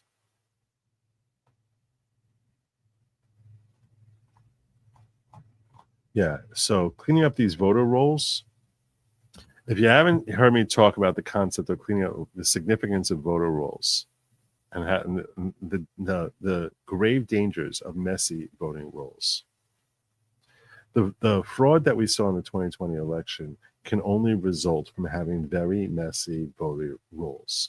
You can steal things. You can go ballot harvesting in places that it's not really legal to do it. You can engage in shenanigans, but you're sort of confined. When you want to talk about the monopoly money type of ballots that we saw being counted in the 2020 election, that's not possible if you have clean voter rolls. What do I mean by clean voter rolls? I mean that when folks die, instead of them still staying on the rolls, they get taken out. When people move, they get taken out. That they're actually reflecting who's supposed to be voting in the election. Because when there are names that are not regularly people who are regularly voting, bad actors who get access to the voting rolls learn of these names and use them to basically vote on their behalf. And they can influence tens of thousands, hundreds of thousands of votes. There are some places that have literally millions of non-voters on their voter rolls. That's begging for bad actors, technically on either side of the aisle, to take advantage and just submit ballots. And then you get people who don't really care to check signatures and signature verification. Or you can get people who are not legal to vote for any of a myriad of reasons, whether they're illegal aliens, whether they're out of state, whether they're voting in 4 to 5 different states. It's a mess. It's ridiculous. And there's no way to have integrity in our elections. We need to have not just integrity, but transparency that there's integrity in order for the American people to actually trust our elections. You want to know why there was no objection in this last election? Because it was such a friggin' landslide that there was just no way they could declare Kamala the winner. But we're not going to have landslides like that all the time. Those are rare. Those are very rare. We're not going to get landslides like that. So in order to ensure that future elections, we actually get people in there who are supposed to be voting, in order to ensure we get senators, the right people in the House, and we get the right constitution of personnel in our Congress, only way you can do that and find out who actually wins these elections is by having clean voter rolls. That's step one.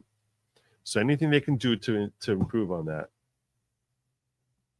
I say here.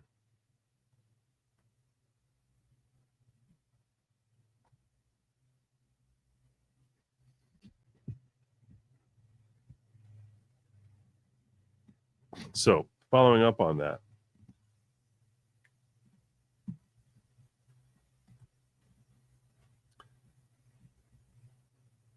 U.S. Citizenship and Immigration Services updated the systemic alien verification for entitlements program to ensure a single reliable source for verifying immigration status and U.S. citizenship nationwide. State and local authorities can input social security numbers to help verify U.S. citizenship and prevent aliens from voting in American elections. For years, states have pleaded for tools that help identify. We got this. The new partnership with Social Security Administration allows cases to verify citizenship or immigration status to be created using those social security numbers rather than a DHS identifying number, which most state and local agencies do not collect. Also, for the first time, agencies can submit more than one case at a time, making the process much more efficient, not just more efficient, but much more efficient. This advancement comes shortly after DHS, USCIS, and DOJ SAVE optimization announcement and build on efforts to remove roadblocks to securing the country's election process by working to eliminate voter fraud. USCIS will continue to improve and add more capability and functionality to SAVE, providing more tools within SAVE ensures State and local governments have robust and reliable access to federal databases and confirm U.S. citizenship of individuals on their voting rolls and registering to vote in support of Executive Order 14248. Beautiful. SAVE, a critical tool for verifying lawful U.S. citizenship and immigration status operated by USCIS, provides federal, state, territorial, tribal, and local agencies with U.S. citizenship and immigration status information to help ensure that they're actually citizens who are voting in our federal elections. All state and local governments are encouraged to register to use SAVE for lawful voter eligibility verification. Effective April 1, 2025, USCIS eliminated all charges for state. You can do it for free. Just go there and do it. Get it done. Make it happen.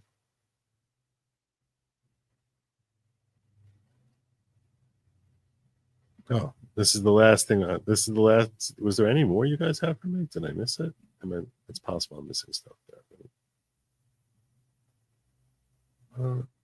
What happened here?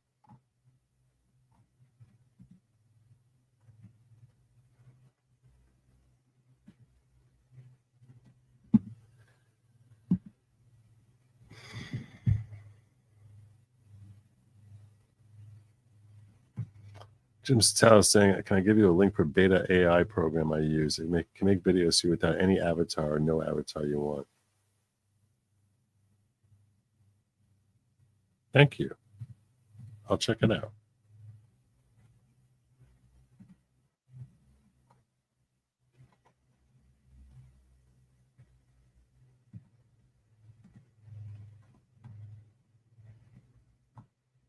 I'm going to be winding down soon, so if you got more links for me, get them out soon, because I'm starting to feel tired. Not going to kid you.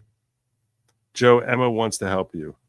I don't know what that's a joke.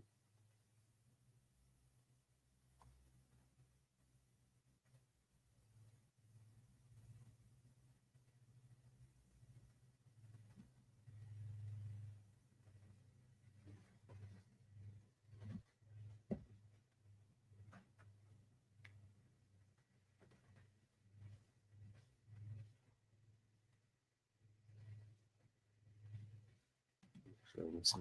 Yeah, I think I'm keeping a little eye out.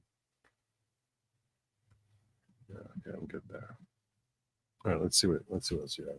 Yeah, I've got from you. Associate Deputy AG Ed Martin has a whistleblower who was a senior Democrat official for Joe Biden, claiming 3 key Democrats were selling access to Joe Biden's auto. Oh. Whoa!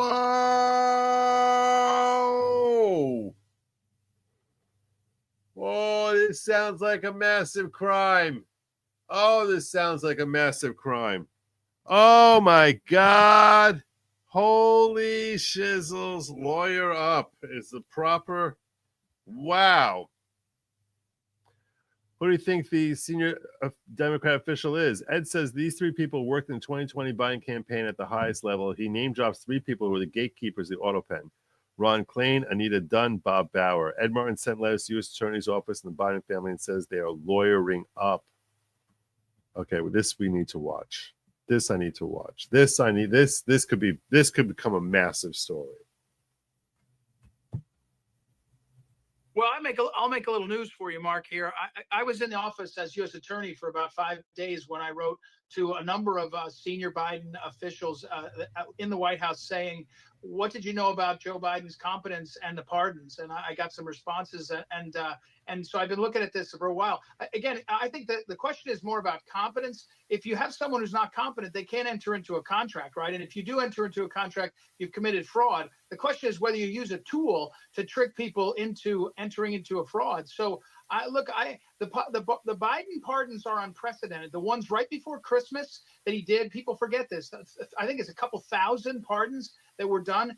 Did he know about that? Did he really understand? Look, the pardon power is plenary, but the guy has to be competent to do it. Now you come forward obviously. to this question broadly of the auto pen. Auto pen's completely obviously legal if you're competent. And there must be a trail that shows who was in charge of the auto pen. I know this exists. Like I worked for a governor. We had a system for an auto pen to be able to use it. And so right now we have unprecedented conduct, the pardons, unprecedented admissions, the books as well as the staffers. I had a whistleblower in my office 10 days ago, senior Democrat, saying, look, it was these three people that controlled access and they were making money off of it. I don't know if I believe it yet, but the point is, I think we have to get to the bottom of it for the American people and to protect the process. And that's what we're doing. And by the way, make it all the way to the bottom. It may not be criminal, but it certainly should be a scandal of the first order, maybe in human history or maybe American history. I sound like the president there, but in American history to have this kind of conduct.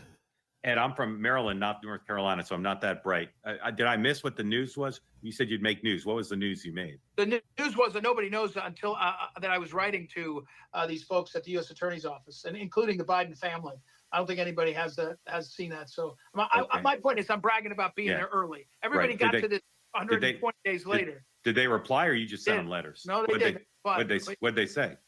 Well, a couple of them lawyered up, and one of them wrote directly. I won't talk about what they said. And can you and you probably won't tell us, but can you characterize who the whistleblower was? It someone who worked in the Biden White House? Biden campaign, 2020 campaign at the highest levels. 2020, and who are the three people they said were doing this for money? This is the one who's let me say it carefully. Yeah. The gatekeepers. Different characterization of who was using the access, but the gatekeepers were Klain and Anita Dunn and Bob Bauer, and those three were really dominant characters in the White House. Ricchetti a little bit, and obviously Jill, but I think that was the three. I was with this person, and I said, "What about Susan Rice? What about some of these others?" And they said, "No, these were the ones." Okay, I will politely and gently tell you his name is pronounced Ricchetti. Oh, okay. Well, Soft, just so you know. Just so I know. Okay, so I'll make sure if I meet him, I'll get it right. Okay, he's a very nice guy. I think you'd like him if you met him. I will tell you this: one of my favorite pitchers of all time was Dave Righetti, but I'm dating myself with that. Wow. So you see, things are happening with the DOJ potentially.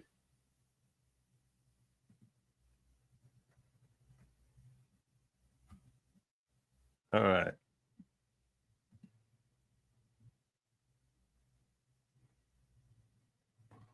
Yeah, that is for real, Jigum. I got one more serious and one more funny, and then we're going to land our plane there. That's what we're doing. Harmeet Dillon. Oh, this is 9.5 minutes. The $200 million scam that's fueling violent crime. Okay, I am curious about this. Let's see. Harmeet Dillon. She follows me. That's my claim to fame. Harmeet. She follows a lot of people, to be honest. Not. It's not like I'm on. It's not like I'm on a short list of like 100 people. All right, here we go. Let's see what she's talking about here. Did you know that this was going on? Look, I knew that consent decrees were an abusive process. I did not realize the extent to which there was collusion in this process. I mean, we have perpetual monitors who have made decades of their lives getting paid. Like there's one which a city that just closed up its consent decree, DOJ dismissed it after a decade. A single man got paid $1 million a year to monitor a year to monitor a city's compliance with a DOJ consent decree that went on and on and on. And, you know, these consent decree monitors set compliance rates of 95% or 100%. And it's like Zeno's paradox. You know, you never actually reach 100% because you never reach 94%. You never reach 95%. And the judge is a guy getting paid to determine the outcome. And it is a broken system.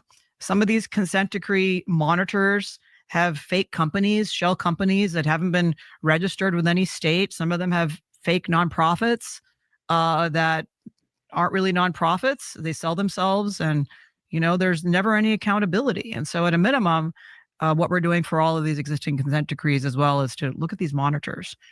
Are they real? What goals have they accomplished in a decade? Are things better in that city? Are the people safer?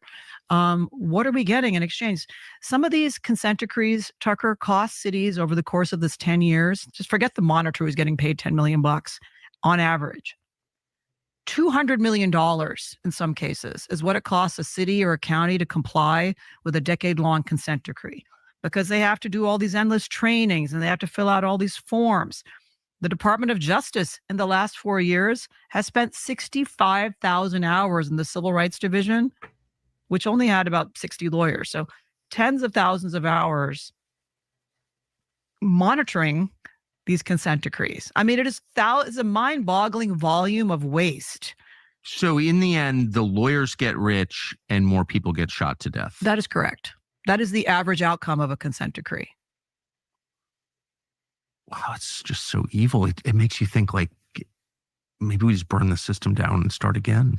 Well, what we're doing is one by one looking at every existing consent decree, and I haven't gotten through all of them, but we got to the point where 6 weeks in, I said, look, we have to put a stop to these. I mean, some of these cities, so Phoenix, Arizona, we're dismissing the findings, we're withdrawing the findings in our pre-consent decree efforts there. Mount Vernon, New York, a tiny police department with, what I would say a couple of practices that I wouldn't necessarily agree are the best practices, but they've also agreed to stop doing them. So why is the federal government getting involved and putting together thick reports? Oklahoma City is another one. Trenton, New Jersey is another one. The Mississippi Police Department is another one. The Mississippi, the State Police is another one. And then we have Memphis, which we already discussed. And so in some cases, these cities didn't go along with them. They fought the DOJ. So, good for them having some integrity in their city government. I've heard from members of Congress in some of these jurisdictions who said this consent decree is simply, I'll give you the example of Phoenix. So Phoenix seems to be an attempt by the Department of Justice to go after a sort of purple reddish jurisdiction and hold them accountable for trying to impose quality of life standards. So, for example, Phoenix has been called to account in the DOJ report that we're withdrawing as part of my investigation for moving the homeless along. And what law do they cite in this consent decree analysis? They cite the Boise, Idaho case that people are familiar with, where the court, the Ninth Circuit, held that it was unconstitutional. Okay, so I was trying to figure out what type of consent decree she was talking about. I was asking Grok about this because a consent decree is normally someone sues about something, and then the two parties come to a consent, and that's decreed by the court and ordered by the court. One side cannot unilaterally change that. So the government is it's not an easy thing to just unwind the way Harmeet is describing. It's not like Doge can come in there and say this is bad and then have an EO sign that's going to just eliminate it. So that's what I was trying to figure out, since we're walking into the middle of the conversation, what type of consent decrees they are. And that's why I was asking Grok about that, so I can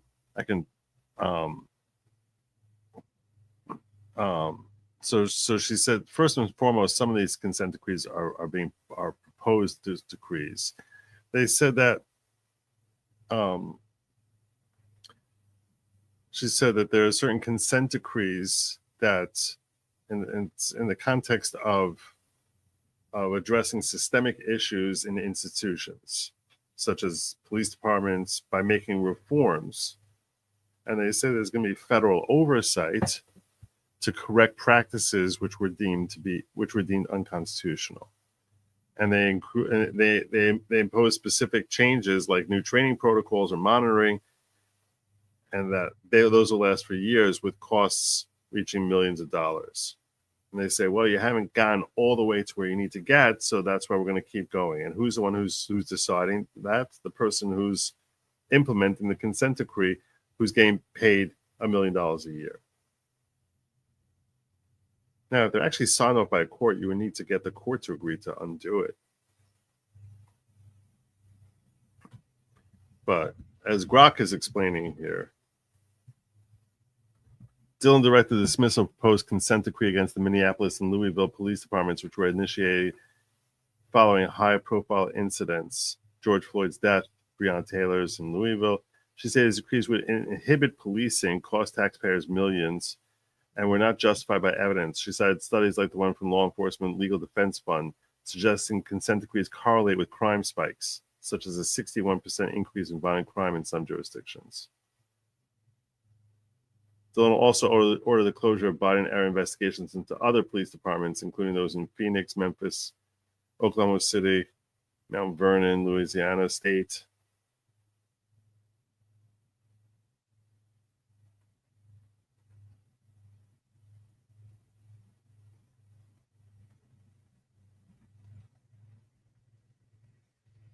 And I guess some of them will be imply like she's going to court to try and stop them. For Boise to try to, move homeless people off the street unless you had a nice housing to put them in. Well, the United States Supreme Court reversed that. Rumble doesn't agree with you. And so they reversed it in the Grants The ghetto Pass does case. not So believe. even today, and Today, my focus has been on the diggers and locals. And I said that's what I called this show. This is the Diggers Show. My focus has been on diggers. The link is in the description. The link is pinned in the chat. You could be there. Y'all can be there. the DOJ's recent consent decree work simply ignoring binding Supreme Court precedent that says that what the police were doing in Phoenix is A-okay under the law, and hoping to simply bully them into compliance. It should be a conch. It should be. That conch is right now held by Christy Noam and Pam Bondi. So this is not what our Because federal they government want should more be people doing. living on the sidewalk. Like this is, if Cool. you take 3 steps back, it's like so dark, so diseased. You want more violent crime. You want more drug abuse. You want more people living on the street. Why would you want any of that? Why would any elected official of any party want that in the United States in 2025? Well, I don't get it. And so in these 8 cases, we're getting rid of them, and there will be more. I'm confident. It's interesting. I mean, I didn't know any of this, but it's part of the explanation for why we have more of all of those things. You look around, you're like, I don't recognize this. Like, I grew up here. We never had any of this. Why do we have it now? It's pinned in the chat. And part of the answer clearly is what you're describing, which is an attempt by elements of the Department of Justice to like create these outcomes. Well, and on top of that, there's some corrupt rent seeking as well. Let's just call it what it is. There, like I said, these white shoe lawyers. One was thrown out of a casino earlier this year. A prominent lawyer at a major law firm was thrown out of a casino. He was intoxicated. When the police came, he said, "I'm with the DOJ. I'm the police monitor, and so you can't touch me." Other cities have reported to us, lawyers, my colleagues in the DOJ, that if you dare complain about my bills, I'm going to keep you under a consent decree longer. I mean, it's that level of shakedown. My bills, as in billing, as My in billing. payment to me. My billing. Yeah. When the bills are questioned, the city gets punished harder. So, It does sound like you would hope extortion. judges are looking at these things carefully. Guess It what? sounds like extortion. Judges are busy, and judges are not looking at them that carefully. So just to be clear, you have half of your staff attorney positions unfilled because you don't have the budget to hire new lawyers, ones who might actually want to follow the law. But we somehow have the money, even post Doge, to pay monitors $1 million a year to oversee arrangements that lead to more violent crime. Well, the monitors are not being paid by the DOJ. They're being paid by the cities. So the cities that are under the lens of the DOJ are having these costs imposed on them. And there's, like I said, no accountability. Their annual conferences of the judges who impose the consent decrees, of the monitors who enjoy the fees and don't solve the problem, and the city officials who think it's all kind of a game. Let's have community policing, and let's have a bunch of random people who have no background in dealing with crime tell the police what to do. There's annual junkets. It's an industry. It's a multi-billion-dollar industry making America more unsafe for the most part. Does anyone ever consider the fact that like violent crime causes racism? Actually, I mean, that's just true. When people are afraid, well, first of all, when people are afraid, they become much less reasonable. I think everybody does. It's just like a human response, right? Well, people are afraid in America's cities. Yes. And we have been made to believe that riots, like after the, Minneapolis incident with George Floyd, Yes. like the regrettable incident where Breonna Taylor was shot. By the way, my department is prosecuting the 2 cops who lied to get a no-knock warrant in that case. I mean, that is a serious offense, and we're going to hold those individuals accountable, right? Which is different than holding the whole city of Louisville and all the taxpayers in that city accountable for mistakes that were allegedly made by 2 individuals. So, what a concept, individual responsibility for individual mistakes. And so, we do that regularly in each of these jurisdictions, Tucker, where the DOJ has been examining these police departments. There have been police misconduct cases, and cops have been punished either at the state level or at the federal level. That's appropriate. They're bad actors in every industry, and in media and law and medicine. But asking cops, as a matter of a multi-100-page consent decree, to sort of be doctors and predict Americans with Disabilities Act outcomes, adverse outcomes, is just insane, and it doesn't work. And let's face it, if these lawyers were any good at organic chemistry, they wouldn't be lawyers, right? No, that's right. I mean, the government cannot be the be-all and end-all solution to all social ills, and this is an example. There you go. All right. I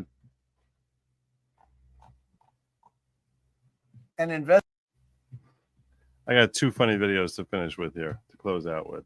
This is the first one. What do you call an alligator in a vest? What? An investigator.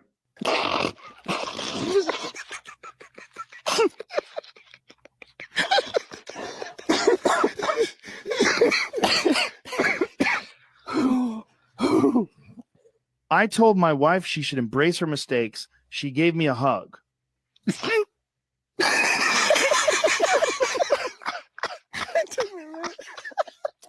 I'm sorry. Why don't elephant use computer? Why? They're afraid of the mouse.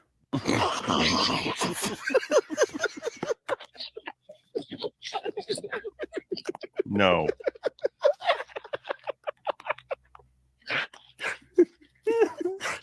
Why don't eggs tell jokes?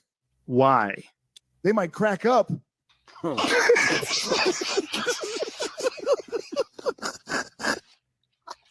This is so much better if you're on weed. Oh my gosh. Oh my gosh. All right. I got one more for you. One more. I haven't seen this yet. This share with me. You can thank locals for this. I think, by the way, before I share this, I'm just going to tell you 2 things. First and foremost, local folks, you did a great show tonight. I'm going to be doing this again. You guys were awesome. If you want to participate in sharing links with me and doing a show with me, if you could see, they put together a phenomenal show, an excellent show. Just I'm going to do this. I'm going to do this a lot. You guys did a great job, each and every one of you. I say kudos to you. Genuinely phenomenal work. Stories that people want to hear, most of which I was unaware of myself because I've been so busy with this stupid trial. So yeah, thank you. You guys were great. All right, the last one. I'm gonna remind you that Lab Meet's not for you; it's for they, them. Tomorrow I will be on. Tomorrow I'm going to be on Layback Law, and this weekend I'm working on that video. So, yeah, where we at? This is it.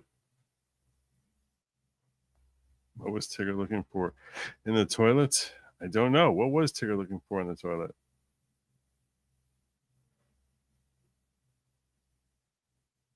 Oh God. You diggers, you did awesome. Really awesome. All right. Let's see what we got.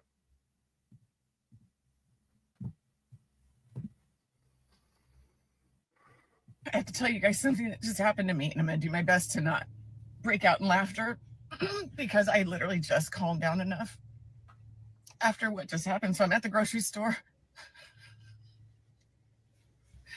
I'm at the grocery store in between appointments just to get a Diet Coke.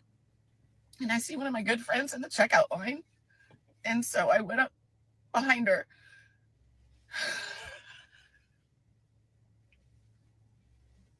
I went up behind her and I put my arms around her in a big bear hug from behind, and I picked her up off the ground and I went, "Boo!" And she screamed so loud.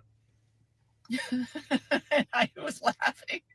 I put her down. She turned around and it wasn't my friend. It was an older woman. And she started laughing. And I was like, "I am so sorry. I am so sorry." So I start laughing and we're in the checkout line. Everyone's looking at us. And I said, the good news, You're not the good news is you fired. look 45 years old from behind. And she said,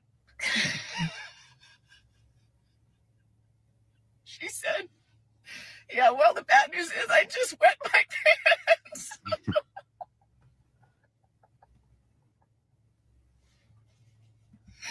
And I was like, "I'm so sorry. What can I do? Can I buy your groceries? What do you need?" And she said, "I need a new pair of pants." And she's laughing. And I'm laughing. And she said, "Don't worry about it." And I just left. And I didn't even get my Diet Coke. So I don't know if you guys are having a good day or a bad day, but unless you are picking up older women and literally scaring the piss out of them, you're doing pretty good. Touche. Who does that? Me. Oh my God.